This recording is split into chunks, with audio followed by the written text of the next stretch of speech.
Welcome back to Jawa Recaps. Today, we're diving into the chilling horror called The Sound 2025. When strange and haunting noises begin to invade a small town, a group of residents must uncover the terrifying source before it drives them to madness.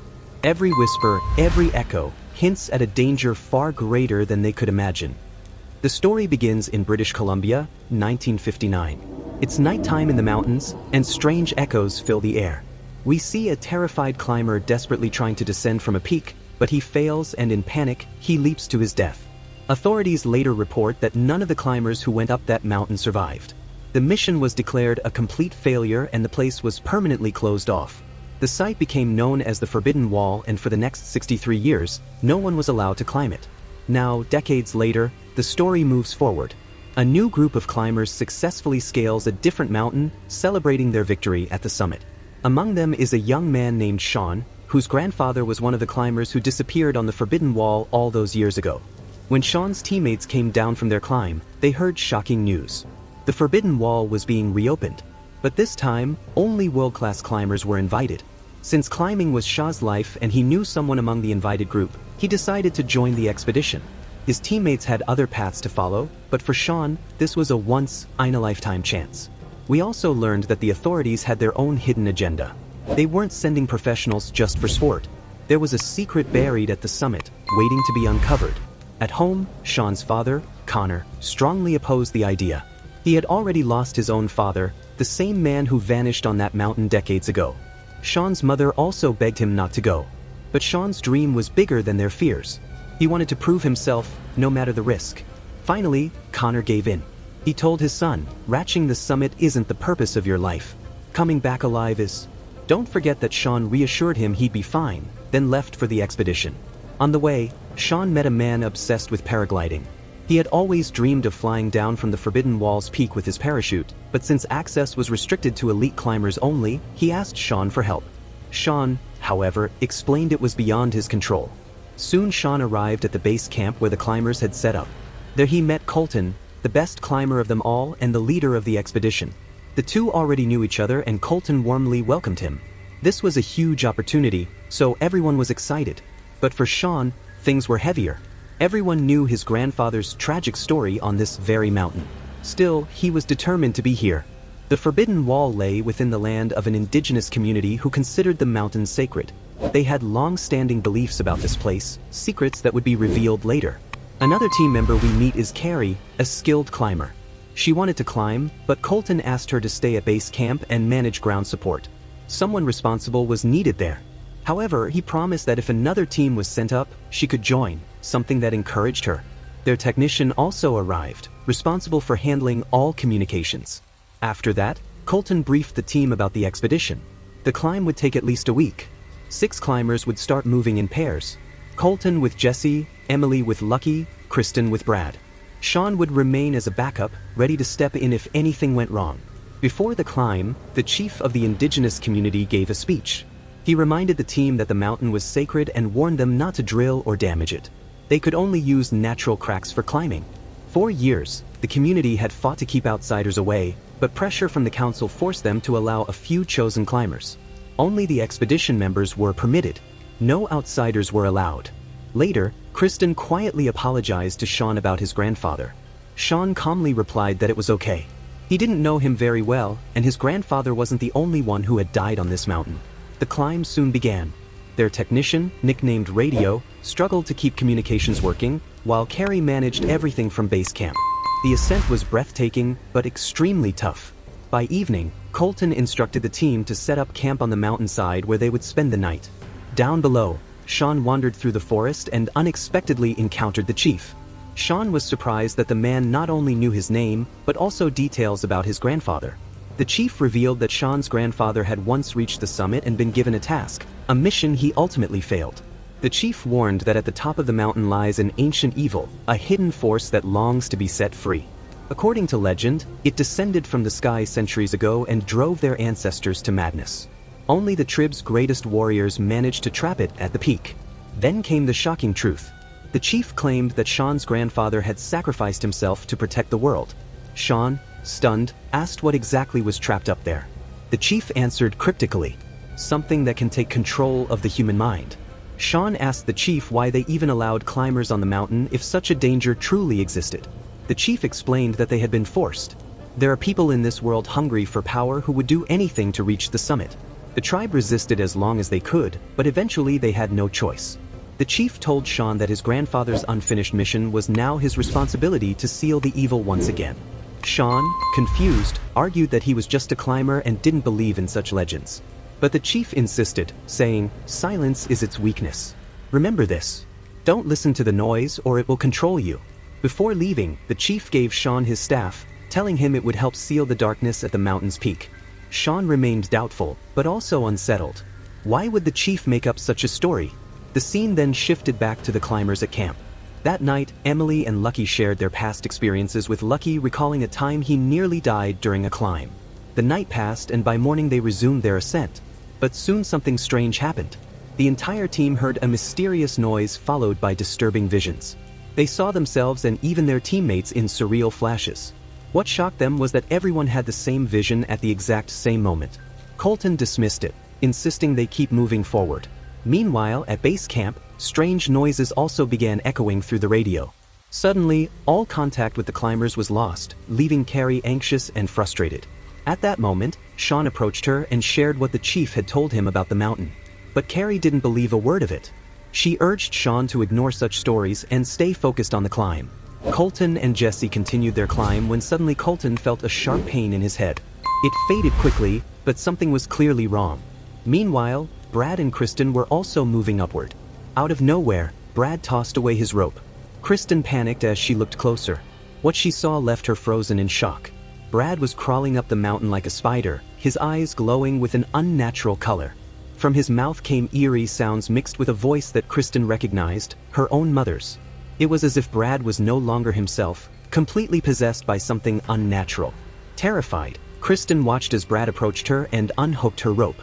Just before he could push her off, he suddenly snapped out of it. But without his own rope secured, Brad plummeted straight down the mountain to his death. Shaken and trembling, Kristen quickly secured herself back with a hook. She could hardly believe what had just happened.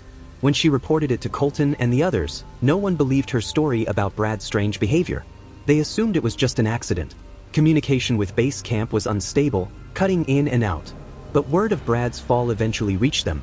Concerned, Carrie decided to send Sean and Justin up the mountain to help bring Kristen safely back down. Both men prepared to climb.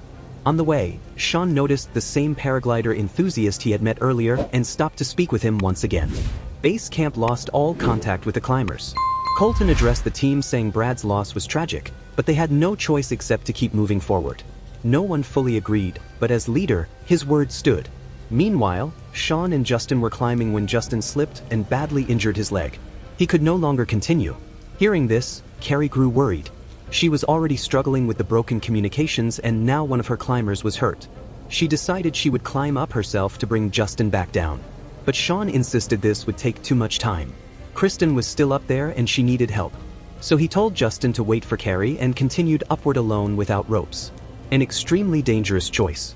He didn't tell Carrie, knowing she would never allow it. As Carrie prepared to leave camp, the chief appeared, carrying Brad's helmet. His people had already recovered Brad's body, and the helmet's camera might reveal what had really happened. She handed the footage over to Radio before heading out. Watching the video, Radio was stunned. He saw Brad's disturbing attack on Kristen exactly as she had described. What unsettled him most was the strange sound on the recording. The same sound they had heard over the radio just before Brad fell. Determined to understand it, Radio pulled out his equipment to analyze the noise more deeply. Meanwhile, Sean had already climbed much higher.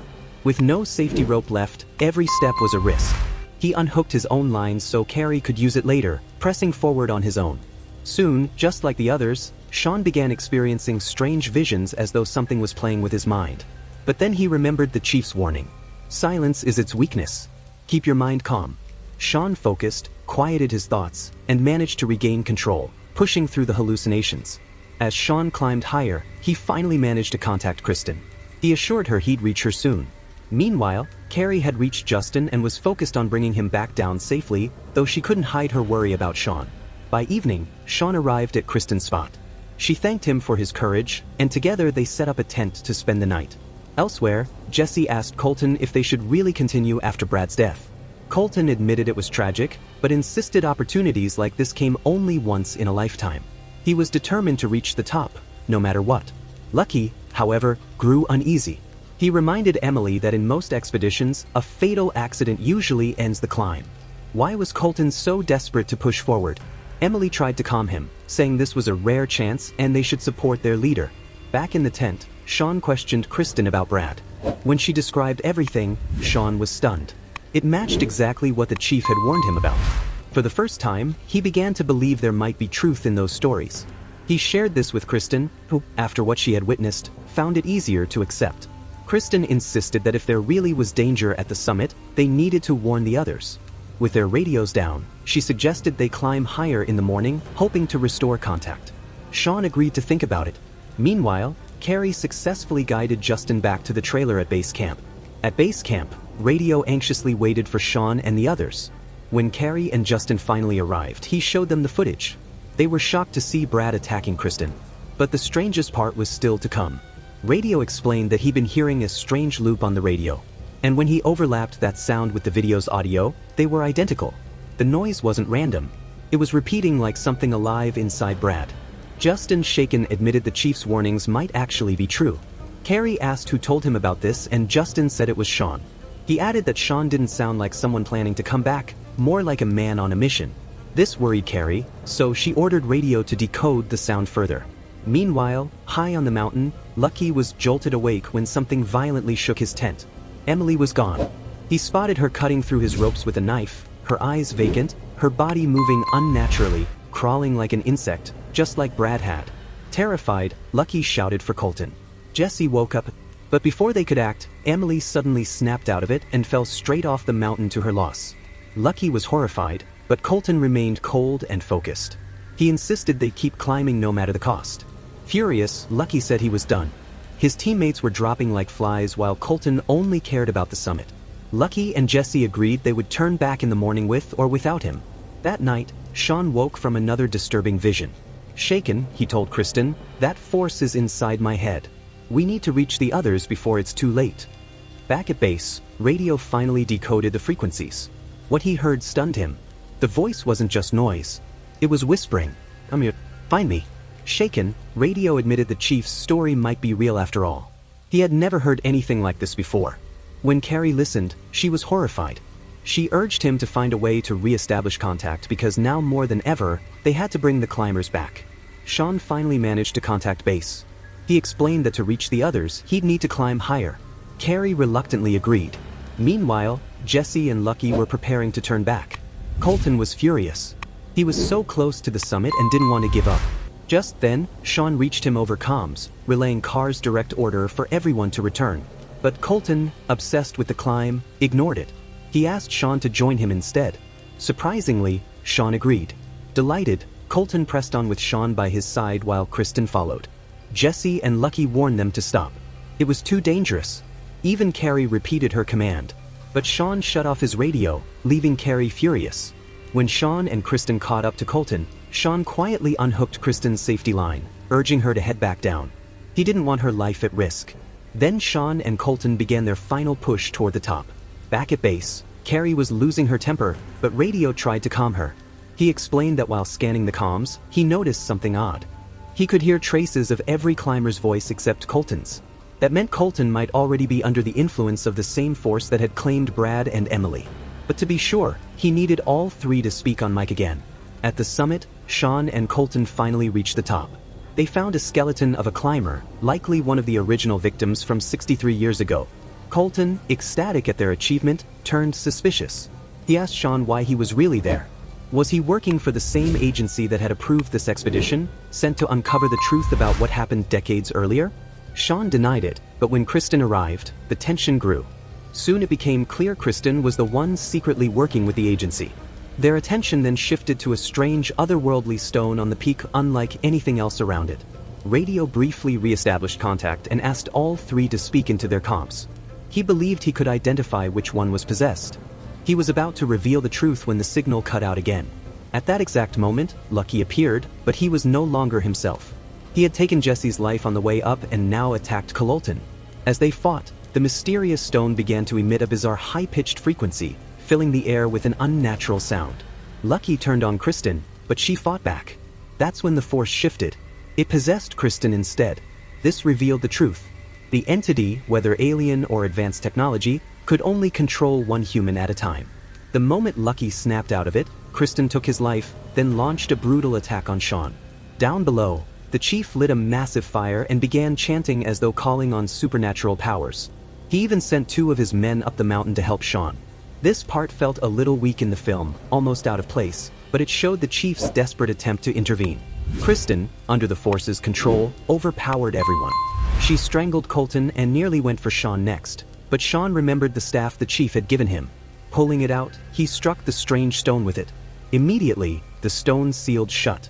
The frequency stopped and Kristen regained control of herself. Shaken, she apologized, realizing she had nearly ended them all. They rushed to Colton, but he was on the verge of death. With his last breath, he warned, "This isn't over. It will come back."